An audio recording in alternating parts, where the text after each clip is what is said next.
ਨੁਕਸਾਨ ਦੀ ਭਰਪਾਈ ਤੁਹਾਨੂੰ ਨਜ਼ਰ ਆਉਂਦੀ ਹੈ ਕਿ ਹੋ ਸਕੂ ਇਹਨਾਂ ਲੋਕਾਂ ਦੀ?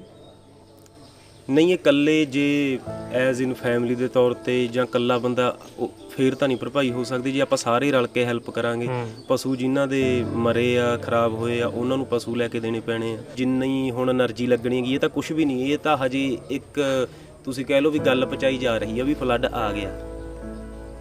ਇਹਦੇ ਜਿਹੜੀਆਂ ਬਾਅਦ ਚੋਂ ਸਿੰਪਟਮ ਆਪਾਂ ਦੇਖਣੇ ਹੈਗੇ, ਜਿਹੜੇ ਚੱਲ ਪਸ਼ੂਆਂ 'ਚ ਵੀ ਦਿਸੀ ਜਾਂਦੇ ਆ ਵੀ ਇੰਨਾ ਟਾਈਮ ਪਾਣੀ 'ਚ ਰਹਿ ਕੇ, ਉਹਦੇ ਬਾਰੇ ਅਪੀਲ ਤੁਸੀਂ ਵੀ ਕਰੋ, ਅਸੀਂ ਸਾਰੇ ਕਰਦੇ ਹਾਂ ਵੀ ਉਹਦੇ ਲਈ ਆਪਾਂ ਇਕੱਠੇ ਹੋਈਏ ਸਰ।